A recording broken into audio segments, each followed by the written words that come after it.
आज के दौर में गार्डनिंग एक पैशन सा हो गया।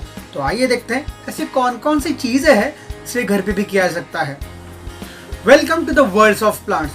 मैं हूं आपका दोस्त नितेश और आप हैं मेरे साथ गार्डनिंग के इस सफर में। To make it simple, urban gardening को हम दो ब्रॉड कैटेगरी में डिवाइड कर सकते हैं। पहली कैटेगरी वो जिनके पास बहुत ज्यादा स्पेस अवेलेबल है, और कैटेगरी नंबर 2 जिनके पास एक लिमिटेड स्पेस अवेलेबल है, या फिर आप कह सकते हो उनके पास सिर्फ इंडोर ही है, वो घर के अंदर ही प्लांट लगा सकता है। तो आइए देखते हैं और जानते हैं इन कैटेगरीज के बारे में। टेरेस, बालकनी और पर्सनल पोडियम गार्डन्स आ जाते हैं आपके इस कैटेगरी में। अगर आपके पास इतनी बड़ी स्पेस है, मतलब आप सबसे लकीस्ट पर्सन में से एक हो। जहां बड़ी स्पेस अवेलेबल हो वहां बहुत सी ऑप्शंस को ट्राई किया जा सकता है।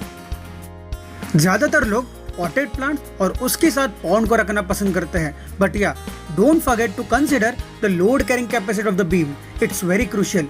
उसके बिना तो कोई भी डिजाइन हम स्टार्ट ही नहीं कर सकते हैं।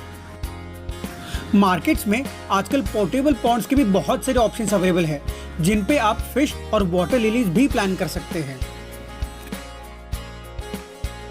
ऐसे बहुत से प्लांट्स हैं जिनकी स्मेल बहुत प्लीजेंट और रिफ्रेशिंग होती है। According to health science, aromatic plants हमारे आसपास होने से हमारा हेल्थ और हमारा मूड दोनों भी अच्छे रहते हैं। इस थीम के लिए आप स्वीट सेंटेड जैस्मिन, मोगरा, चमेली, रोजेस, सिट्रोनेला, लेमन ग्रास जैसे बहुत से प्लांट्स लगा सकते हैं। हमारे इंडियन कुकिंग में बहुत सारी स्पाइसेस एंड कॉन्डिमेंट्स को यूज किया जाता है। सभी स्पाइसेस को डायरेक्टली यूज नहीं किया जा सकता, क्योंकि कुछ को ड्राइंग और बाकी प्रोसेसिंग भी करनी पड़ती है। सारे तो नहीं, पर उनमें से कुछ इजी टू ग्रो स्पाइसेस के पौधे आप आपके पॉटेड प्लांट के लिस्ट में ऐड कर सकते हैं, जैसे curry leaf, bay leaf, allspice and ginger. हमारा दिन तो जैसे बिना चाय के शुरू हो ही नहीं सकता। तो आइए देखते हैं हर्बल टी गार्डन में हम क्या क्या लगा सकते हैं। हेल्थ कॉन्शियस लोगों के लिए तो ये सेक्शन बहुत ही खास होगा। क्योंकि यहाँ उनके लिए बहुत सारे ऑप्शंस अवेलेबल हैं, जैसे कि मिंट, तुलसी, lemon grass, cardamom, black cardamom और ऐसे बहुत सारे ऑप्शंस। और इन सभी प्लांट्स को आप रोटेशन में डाल सकते हैं, ताकि नई लीफ को भी ग्रो होने का मौका मिले और आप हार्वेस्ट कंटिन्यूस ले सकें। आपके पास अभी लाइव प्लांट्स तो है, लेकिन किचन में आपके थोड़े से ड्राइड स्पाइसेस भी रखिए, बिकॉज ये आपको एडिशनल फ्लेवर में भी हेल्प करेंगे और आपकी जो स्पाइसेस की रेंज है वो बहुत ज़्यादा बढ़ जाएगी। अगर आप गार्डन इसलिए मेंटेन कर रहे हो ताकि आप उन फूलों को पूजा के लिए इस्तेमाल कर सको, तो आपको प्लांट सिलेक्शन में वैसे ही होना चाहिए। आपको प्लांट ऐसे चाहिए होंगे जिनमें फ्लावरिंग फ्रीक्वेंटली होती है और मास फ्लावरिंग होती है, ताकि आपको रेगुलर फ्लावर मिल सके। लेकिन एक चीज़ ध्यान रखिए, ऐसा कोई भी प्लांट नहीं है जिसमें फ्लावरिंग कंटिन्यूस होती है, बिकॉज फ्लावरिंग के बाद फ्रूटिंग का तो समय आएगा और उसके बाद ही प्लांट फिर से फ्लावरिंग दे सकेंगे। अभी हम सबको ये पता तो चल ही गया है कि फ्लावरिंग कंटिन्यूस आ नहीं सकती। तो आप क्या कर सकते हो, आप एक काम कर सकते हो कि आप जो भी वैरायटी सिलेक्ट करें उस वैरायटीज के मल्टीपल इंडिविजुअल्स ला सकते हैं, बिकॉज हम सभी को पता है कि हर एक plant flowering at the same time नहीं करेगा, उसमें थोड़े तो वेरिएशंस हो गए और आप इस वेरिएशंस का फायदा उठा के आप कंटिन्यूस आपको पेड़ मिल सकता है। बात छोटी है, लेकिन इसे ही कहते हैं मेंटेनेंस। पूजा के लिए आप बेसिकली मोगरा, चांदनी, तगर, जासवंत, जाई, चमेली ऐसे कुछ प्लांट्स का इस्तेमाल कर सकते हो जिनमें बहुत कंटिन्यूस फ्लावरिंग होती है। फर्न्स को फ्लावरिंग नहीं होती, लेकिन उनके लीफ बहुत ही आर्टिस्टिक होते हैं।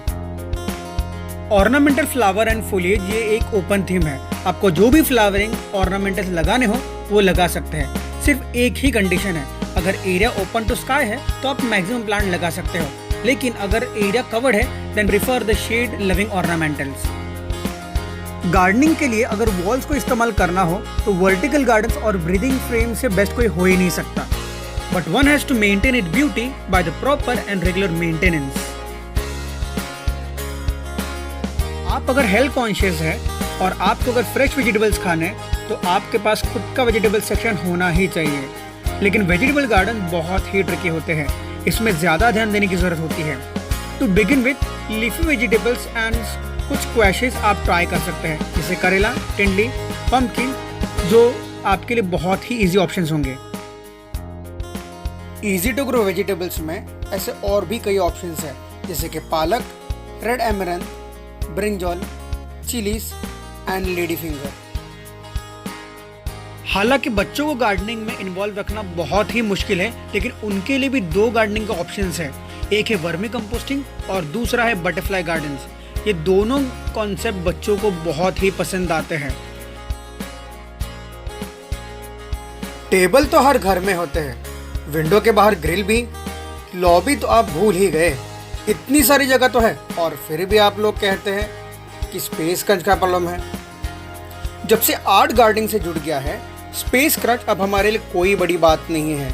कम स्पेस होते हुए भी गार्डनिंग करना, इसे तो पैशन कहते हैं। अगर आर्टिस्टिक पॉइंट ऑफ व्यू से सोचें तो आप हैंगिंग बास्केट्स या हैंगिंग कोकेडा में बना सकते हैं।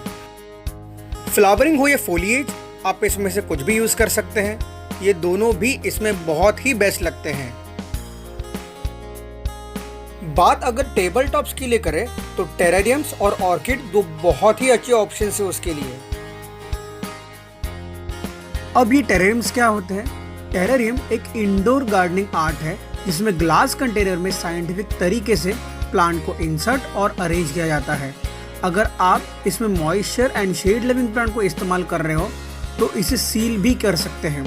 प्रॉपर केयर किया जाए तो ये टेरेरियम सालों साल तक टिक जाते हैं। जब से लोगों ने यूज प्लास्टिक बॉटल्स, कैंस और मग्स को यूटिलाइज करना शुरू किया है, तब से तो इंडोर गार्डनिंग का लेवल कुछ और ही बढ़ गया है।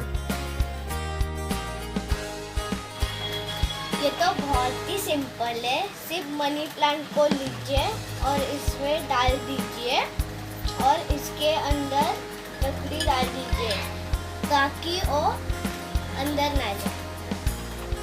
थोड़े से प्लांट लेने हैं और इसके जो लोअर